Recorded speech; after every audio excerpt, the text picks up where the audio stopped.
ये होता है थर्मोस्टेट, जो इसका स्विच भी है और इसके टेम्परेचर को कंट्रोल भी करता है। तो इतनी ज्यादा इस्त्री गर्म होकर बंद होती है, फिर बहुत ज्यादा ठंडी होकर चलती है, तो डायरेक्ट हुई खड़ी है। ऐसा बोल्ट को टाइट करेंगे दोस्त, जैसे ही मैं एक से थोड़ा सा ऊपर ले जाता हूँ ना, तो इस्त्री गर्म होना शुरू हो गई। अब इसकी लिमिट क्या? दोस्तों, इस्त्री बनाने के मुतल्लक चंद बुनियादी पॉइंट आपको बताऊंगा। कनेक्शन के बारे में भी इस्त्रियां ज्यादा खराब होती हैं कि जो कनेक्शन के पेच दुकानदार वो पेच बिल्कुल प्रॉपर नहीं लगाते, से ज्यादातर ये वाला हिस्सा स्पार्किंग की वजह से फिर कोई खड़पेच लगाते हैं, फिर उससे मोटा खड़पेच और तारें आपस में मिलकर स्पार्किंग होती रहती है और इस्त्री खराब होती रहती है। अच्छा, ये होता है थर्मोस्टेट, जो इसका स्विच भी है और इसके टेम्परेचर को कंट्रोल भी करता है। तो जो सबसे ज्यादा इस्त्रियां इस्तेमाल होती हैं, एक निशानी आपको बता दूं कि ये जो पहली पॉइंट होगा ना, इसको दो सुराख होंगे। इसका मतलब ये है कि यहाँ पे आपने दो तारें लगानी है। एक मेन जो बिजली वाली तार आती है वो और दूसरी लाइट वाली, वो आप एक ही जगह पे भी लगा सकते हैं, अलग अलग भी लगा सकते हैं। और दूसरी जो बिजली की तार, वो आपने लगानी है इस लेग को। ये लेग दरमियान में भी हो सकती है, साइड पे भी हो सकती है।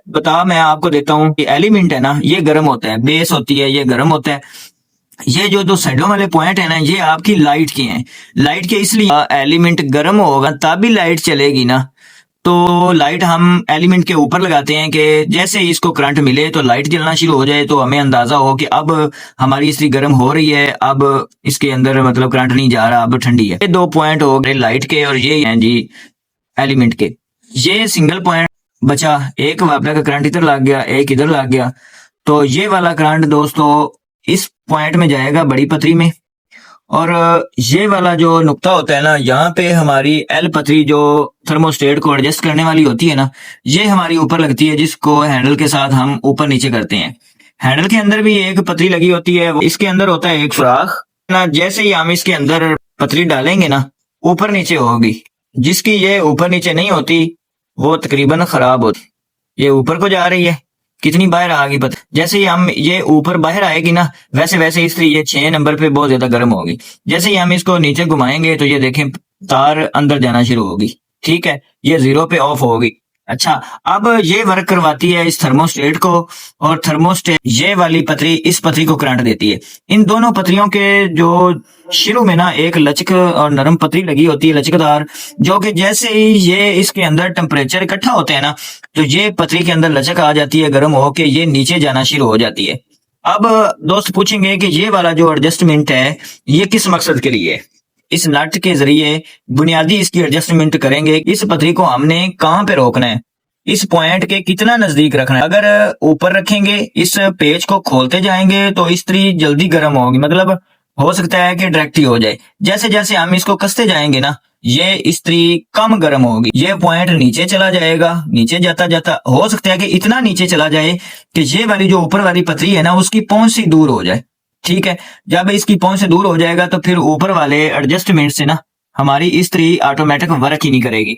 इस इस्त्री का मैंने ये थर्मोस्टेट तोड़ दिया है, नया ही साफ सुथरा थर्मोस्टेट है। जो इसको पतरी लगी हुई है ना दोस्तों, अक्सर थर्मोस्टेट हल्के आते हैं या कुछ ऐसे होते हैं जो कि बहुत ही सख्त पतरी होती है। ये ऐसा करते हैं कि या तो इतनी ज्यादा इस्त्री गर्म होकर बंद होती है, फिर बहुत ज्यादा ठंडी होकर चलती है, तो तरतीब नहीं बनती। वो या तो कपड़े जलाती है या फिर जब ठंडी होनी शुरू हो जाए तो इतना टाइम लगा देती है ठंडा होने में।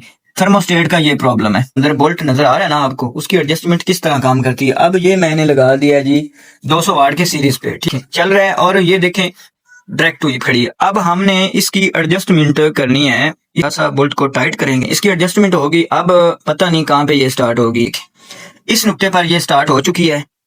अब ये लाइट नहीं चल रही क्योंकि जो एलिमेंट है ना वो 1000 वाट का और पीछे बल्ब 200 वाट का, इसका कॉम्बिनेशन नहीं बन रहा। अब मैं इसको 500 वाट के सीरीज पे लगाऊंगा जो कि 2.2 एम्पेयर ले रहा है, तो हाफ जो है ना वो लाइट भी ग्लो कर रही है और ये सिस्टम हमारा ऑन है। इसकी एडजस्टमेंट वैसे तो मैंने यहाँ पे रखी है, अब थोड़ी सी गर्म होगी। मैं जैसे ही मैं एक से थोड़ा सा ऊपर ले जाता हूँ ना, तो इस्त्री गर्म होना शुरू हो गई। अब इसकी लिमिट के अंदर है कि वो पतरी जैसे ही गर्म होगी उसने दोनों पतरियों को, ये देखें, ये है अच्छी इस्त्री जो कि बहुत ही कम टाइम में अपना वर्किंग प्रोसेस मुकम्मल करती है। और इसी तरह हमें ज्यादा जरूरत होती है गर्माश की, तो हम ऊपर ले जाते रहते हैं, ठीक है, ये देखें। लेकिन अब मैं अगर कुछ देर इंतजार करूंगा, क्योंकि हम जब कपड़े प्रेस कर रहे होते हैं तो उस वक्त ठंडी होती रहती है। आपको मैं बिजली की बचत भी इसमें करके दिखाऊंगा, थोड़े करंट में ये ज्यादा कपड़े प्रेस कर दे। तो इस तरह की और वीडियो देखने के लिए हमारे चैनल को सब्सक्राइब करें। मिलते हैं नई वीडियो में। अल्लाह हाफिज।